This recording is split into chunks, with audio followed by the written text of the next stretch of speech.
नमस्कार दोस्तों, YouTube के गुरुजी हेल्प डेस्क चैनल में आपका बहुत बहुत स्वागत है। आज मैं आपके लिए इलेक्ट्रीशियन ट्रेड से संबंधित 50 क्वेश्चन लेकर आया हूँ, जो बहुत ही ज़्यादा इम्पोर्टेंट है।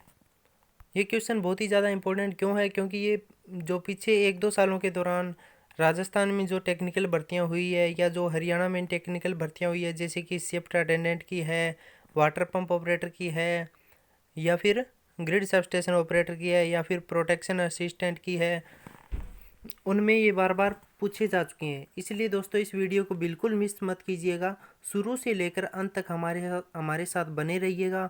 और अगर आपने चैनल को अभी तक सब्सक्राइब नहीं किया है तो प्लीज़ सब्सक्राइब कर लीजिएगा, ताकि आपको लेटेस्ट वीडियोस मिलते रहें।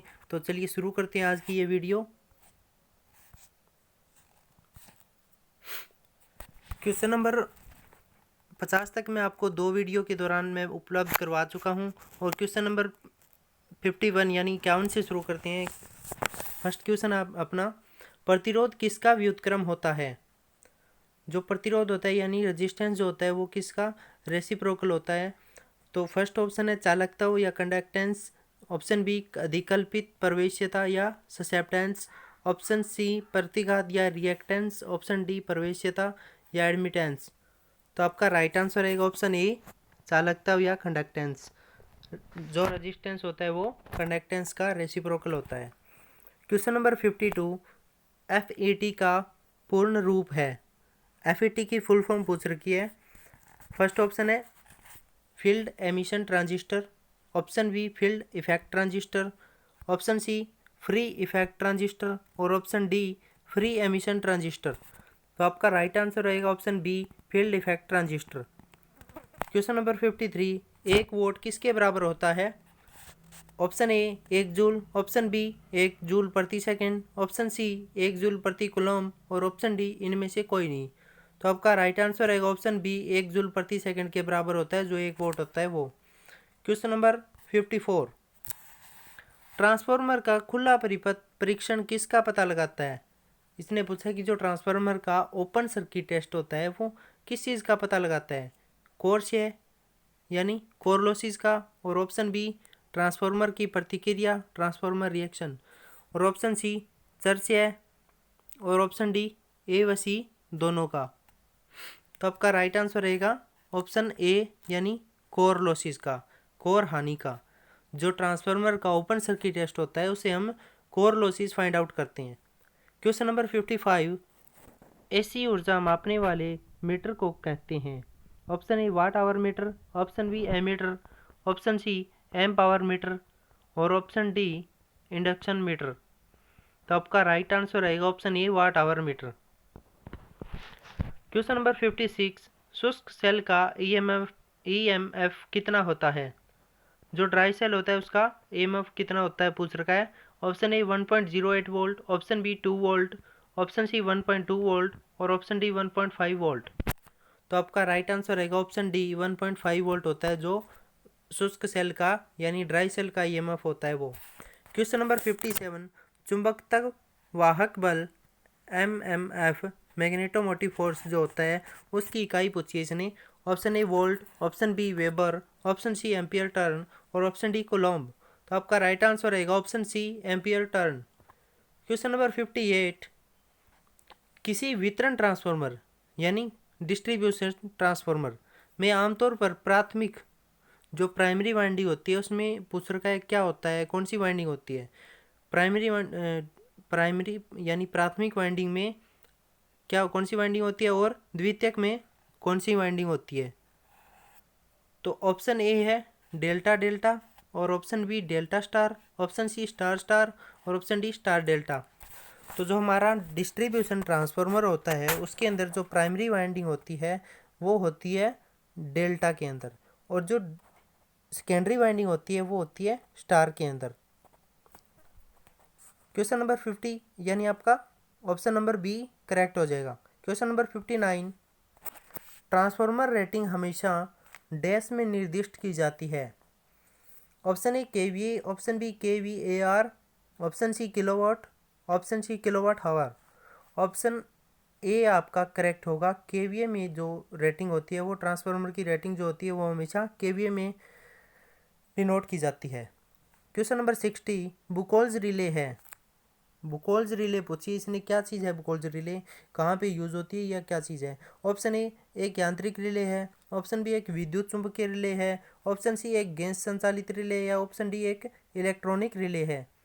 तो बुकोल्स रिले आपकी क्या है, एक गैस संचालित रिले है, यानी आपका ऑप्शन सी करेक्ट हो जाएगा। बुकोल्स रिले कहाँ पे लगी होती है, एक ट्रांसफार्मर के अंदर लगी होती है। क्वेश्चन नंबर 61 शक्ति मॉसफेट एक है। शक्ति मॉसफेट जो है वो क्या है। ऑप्शन ए वोल्टेज नियंत्रित डिवाइस, ऑप्शन बी धारा नियंत्रित डिवाइस, ऑप्शन सी वोल्टेज नियंत्रित तथा धारा नियंत्रित डिवाइस, ऑप्शन डी इनमें से कोई नहीं।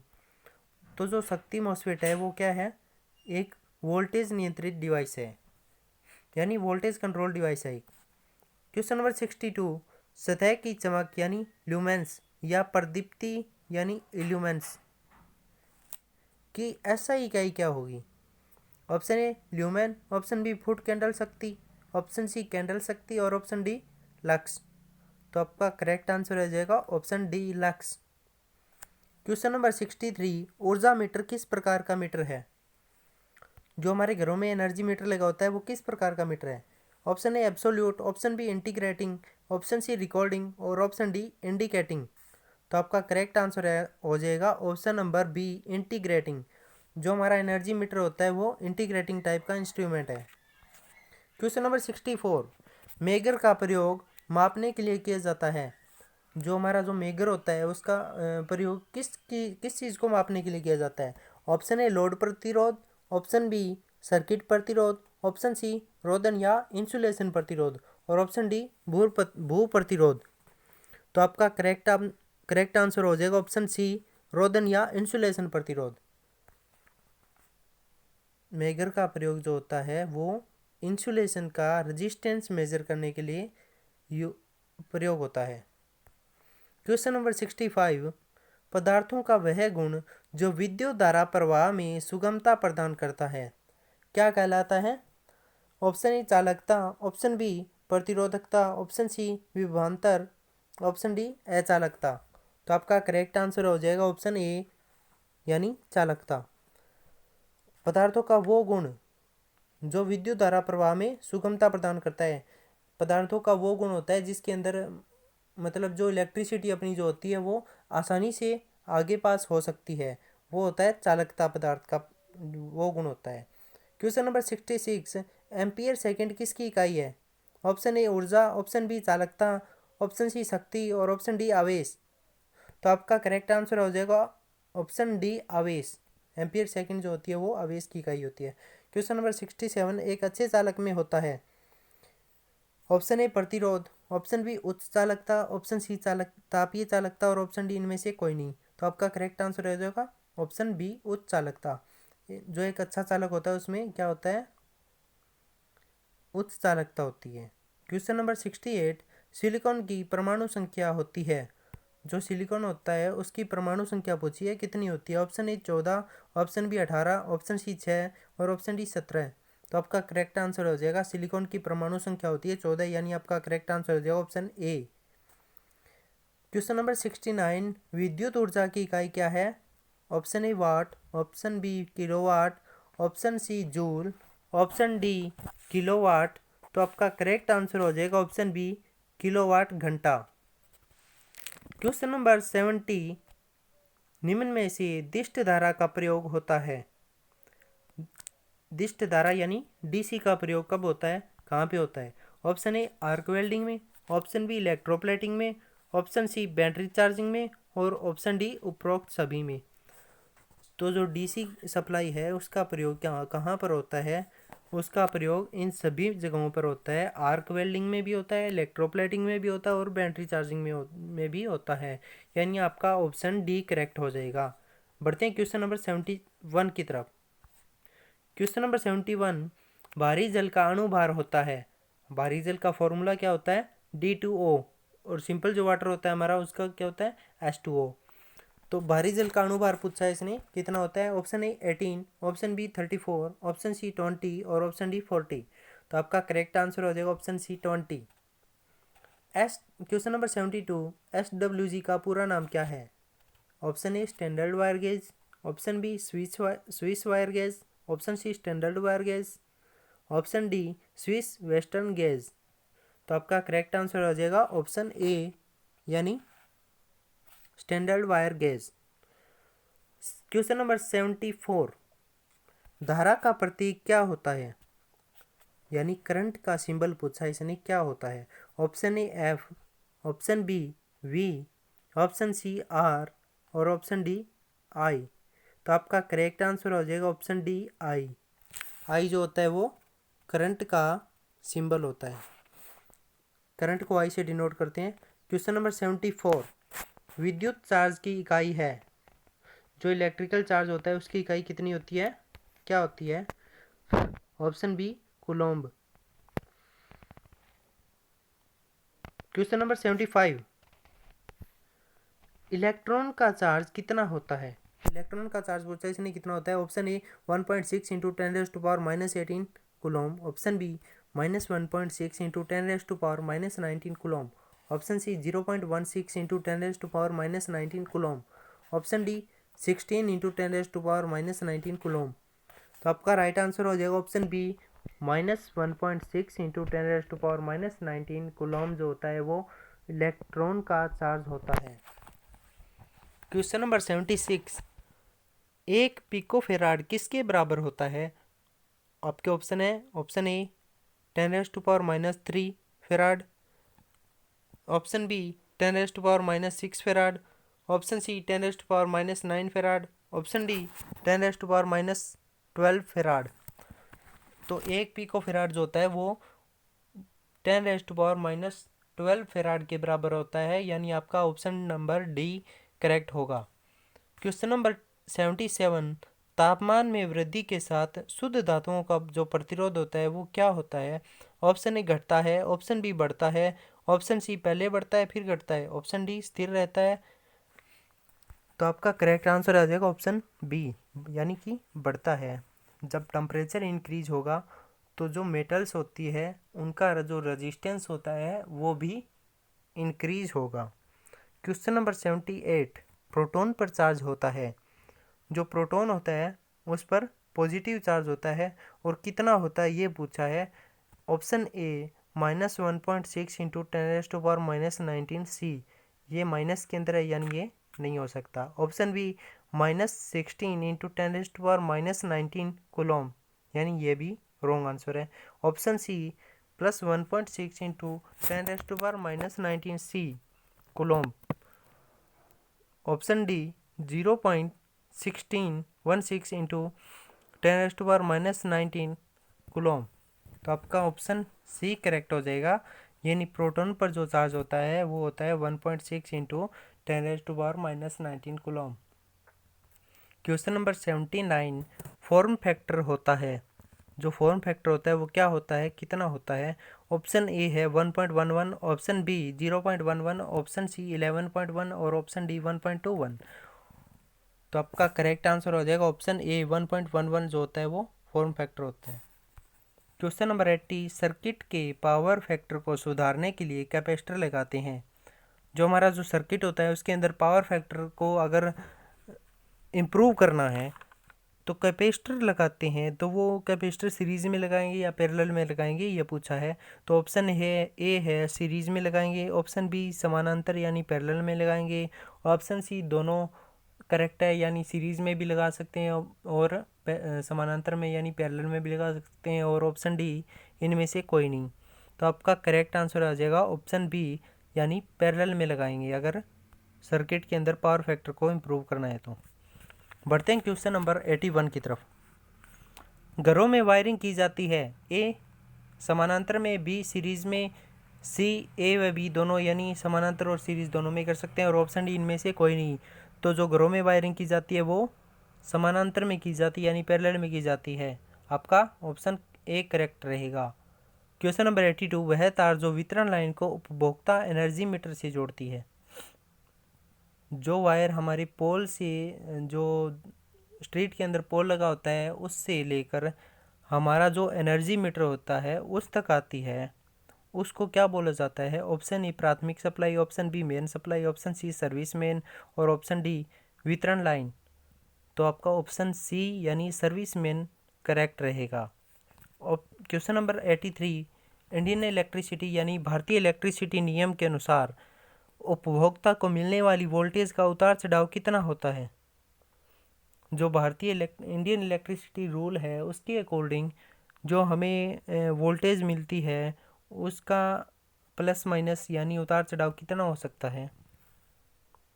तो वो ऑप्शन ए है +-20%, option B +-5%, option C +-10%, option D +-15%।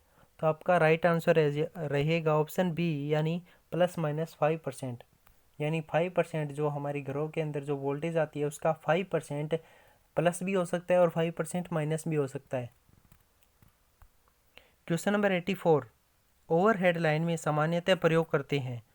जो हमारी ओवरहेड लाइन होती है उसके अंदर सामान्यतः हम जनरली किसका कौन से कंडक्टर का प्रयोग करते हैं। ऑप्शन ए है कॉपर कंडक्टर का, ऑप्शन बी एल्यूमिनियम कंडक्टर का, ऑप्शन सी ACSR यानी aluminium conductor steel reinforced conductor का, और ऑप्शन डी इनमें से कोई नहीं। तो आपका करेक्ट आंसर रहेगा ओवरहेड लाइन में हम जनरली ACSR यानी aluminium conductor steel reinforced conductor का यूज़ करते हैं।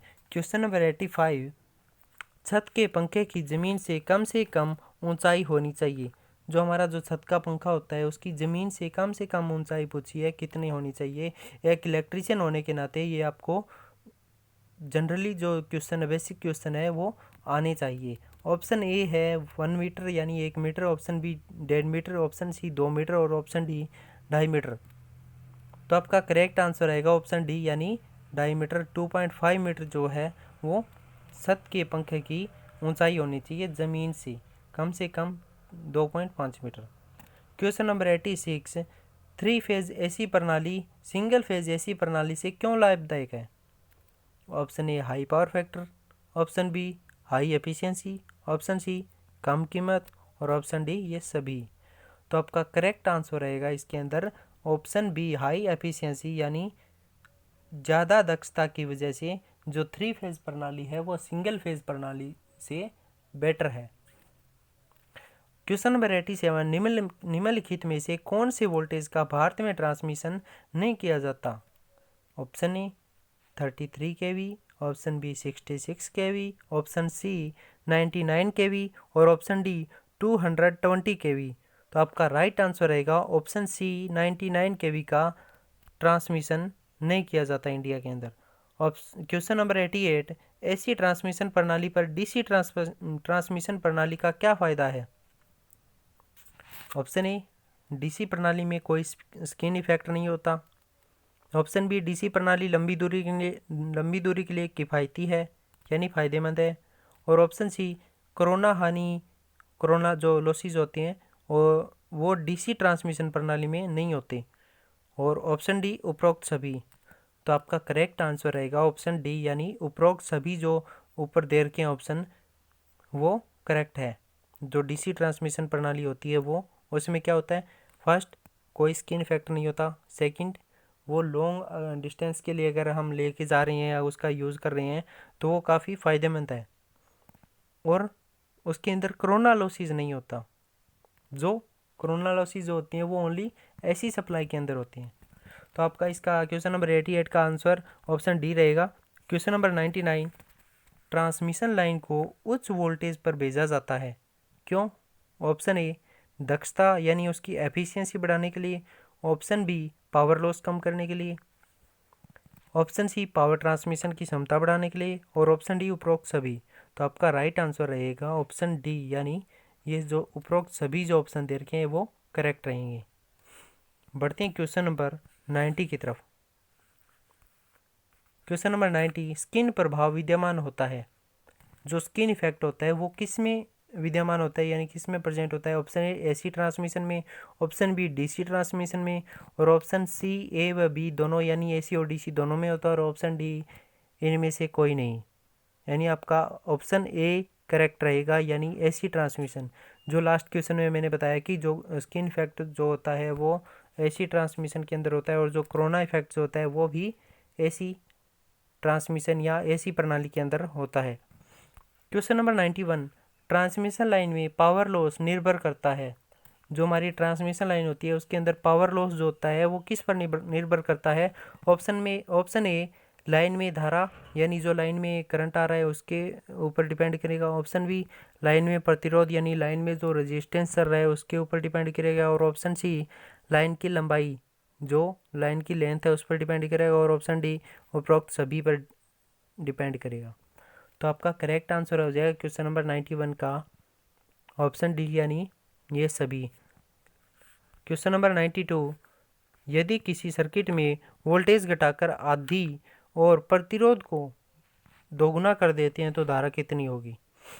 कोई सर्किट है उसके अंदर जो वोल्टेज होती है उसको आधा कर देंगे, जो रेजिस्टेंस होता है उसको बढ़ा देंगे यानी दोगुना कर देंगे, तो जो करंट होगा वो कितना हो जाएगा ये पूछा है। ऑप्शन ए 4 गुना हो जाएगा, ऑप्शन बी 2 गुना हो जाएगा और ऑप्शन सी 1/4 हो जाएगा, ऑप्शन सी 3 गुना हो जाएगा। इसका आंसर रहेगा आपका option C 1/4। Question number 93, diode के कार्य की डायोड के कार्य की तुलना डैश के कार्य से की जा सकती है। जो डायोड होता है उसके वर्क की कंपैरिजन जो होता है वो किसके वर्क के कंपैरिजन से कर सकते हैं? तो आपका ऑप्शन रहेगा option A fuse, option B switch, option C प्रतिरोध और ऑप्शन डी रिले। जो हमारी डायोड होती है वो क्या काम करती है? वो diode act as a switch. जो डायोड होती है वो एज ए स्विच काम करती है, यानी उसका काम क्या होता है? सप्लाई को बंद करना, चालू करना। तो आपका इसका ऑप्शन बी करेक्ट रहेगा, यानी डायोड के कार्य की तुलना स्विच के कार्य से की जा सकती है। क्वेश्चन नंबर 94, एक मीट्रिक अश्व शक्ति किसके बराबर होती है? Option A 736 watt, option B 746 watt, option C 1000 watt और ऑप्शन डी 576 वाट। तो आपका ऑप्शन ए करेक्ट रहेगा, यानी एक मीट्रिक अश्व शक्ति 736 वाट के बराबर होती है। इसने मीट्रिक हॉर्स पावर पूछा है, यानी मीट्रिक अश्व शक्ति। ज़्यादातर हमने पढ़ा है कि ज़्यादातर हमारे को पढ़ाया जाता है कि जो ब्रिटिश प्रणाली होती है, जो ब्रिटिश के अकॉर्डिंग हॉर्स पावर होती है वो एग्जाम्स के अंदर आता है, लेकिन इसमें एग्जामिनर ने मीट्रिक हॉर्स पावर का जो मेजरमेंट होता है वो पूछ रखा है। तो वो आएगा, वो होता है एक मीट्रिक हॉर्स पावर होती है 735.5 वाट। तो इसके अंदर 735.5 वाट है नहीं, तो इसलिए आपका ऑप्शन ए 736 वाट आ जाएगा। अगर आपको पूछे एक ब्रिटिश अश्व शक्ति किसके बराबर होती है तो वो होगा आपका ऑप्शन बी, यानी 746 वाट करेक्ट होगा। क्वेश्चन नंबर 95, कौन सी बैटरी रख रखाव मुक्त नहीं है? Option A nickel cadmium, option B nickel ferrous, option C alkaline magnesium, option D सीसा एसिड लेड एसिड। तो आपका ऑप्शन डी करेक्ट होगा, डी करेक्ट होगा आपका ऑप्शन। क्वेश्चन नंबर 95 का लेड एसिड बैटरी जो होती है उसको केयर की ज़रूरत होती है, बाकी जो बैटरी होती है उसको उनको रख रखाव की ज़्यादा ज़रूरत नहीं होती। क्वेश्चन नंबर 96, हथौड़ों को वर्गीकृत किया जा सकता है। ऑप्शन ए उनके छेद और भार के अकॉर्डिंग, ऑप्शन बी उनके फ्रेम का आकार और भार, ऑप्शन सी उनके हैंडल की लंबाई और ऑप्शन डी उनके हील का आकार व भार। तो आपका ऑप्शन बी करेक्ट रहेगा, यानी उनके फ्रेम का आकार और उनके भार के अकॉर्डिंग उनको वर्गीकृत किया जाता है। क्वेश्चन नंबर 97, चुंबकीय क्षेत्र तीव्रता की मीट्रिक इकाई क्या है? तो इसने ऑप्शन दे रखे हैं weber, option B gauss, option C tesla और ऑप्शन डी ओरेस्टेड। तो आपका ऑप्शन सी यानी टेस्ला करेक्ट रहेगा। अब इसने पूछा है चुंबकीय क्षेत्र तीव्रता की मीट्रिक इकाई पूछी है। अगर मीट्रिक इकाई पूछी है तो ऑप्शन सी यानी टेस्ला करेक्ट रहेगा। अगर इसने पूछा होता कि सीजीएस इकाई क्या है चुंबकीय क्षेत्र तीव्रता की, तो आपका ऑप्शन रहता option B gauss. Question number 98, आदर्श करंट स्रोत में क्या होना चाहिए? जो आदर्श करंट स्रोत होता है उसके अंदर क्या होना चाहिए? ऑप्शन ए अनंत प्रतिरोध, ऑप्शन बी अनंत धारिता, ऑप्शन सी शून्य प्रतिरोध और ऑप्शन डी इनमें से कोई नहीं। तो आपका करेक्ट आंसर रहेगा ऑप्शन ए अनंत प्रतिरोध। इन्फिनिटी रेजिस्टेंस जो होता है वो होना चाहिए एक आइडियल करंट सोर्स के अंदर। क्वेश्चन नंबर 99, 600 आरपीएम पर घूमने वाले 8 ध्रुव अल्टरनेटर द्वारा उत्पादित आवृत्ति होगी। 600 आरपीएम पर घूमने वाले जो 8 ध्रुव अल्टरनेटर द्वारा उत्पादित आवृत्ति कितनी होगी, फ्रीक्वेंसी पूछा इसने, तो फ्रीक्वेंसी कितनी हो जाएगी। फ्रीक्वेंसी का फॉर्मूला जो होता है वो होता है एफ इज इक्वल, फ्रीक्वेंसी निकालने का F is equal to P N upon 120। P क्या हो गया, पोल, इंटू एन यानी जो रोटेशन की जो स्पीड होती है वो 600 आरपीएम जो दे रखी है वो 8 ऑन अपॉन 120 यानी 8 इंटू 600 अपॉन 120। तो आपका करेक्ट आंसर आ जाएगा option C 40 hertz. Question number 90, इस वीडियो का लास्ट क्वेश्चन रहेगा। सौर सेल में किस तत्व का प्रयोग होता है। Option A magnesium, option B sodium, option C calcium, option D silicon. जो हमारा सोलर सेल होता है वो किस चीज़ का बना होता है या किस तत्व का एलिमेंट का यूज़ किया जाता है उसके अंदर। तो आपका करेक्ट आंसर रहेगा इसके अंदर ऑप्शन डी सिलिकॉन। जो सोलर सेल होता है वो सिलिकॉन का बना होता है। तो आज की वीडियो यहीं समाप्त होती है। तो वीडियो को प्लीज़ लाइक और शेयर ज़रूर कीजिएगा और चैनल को सब्सक्राइब ज़्यादा से ज़्यादा सब्सक्राइब कीजिएगा और ज़्यादा से ज़्यादा शेयर कीजिएगा ताकि आपको आगे भी नई नई वीडियो मिलती रहे। तब तक के लिए जय हिंद,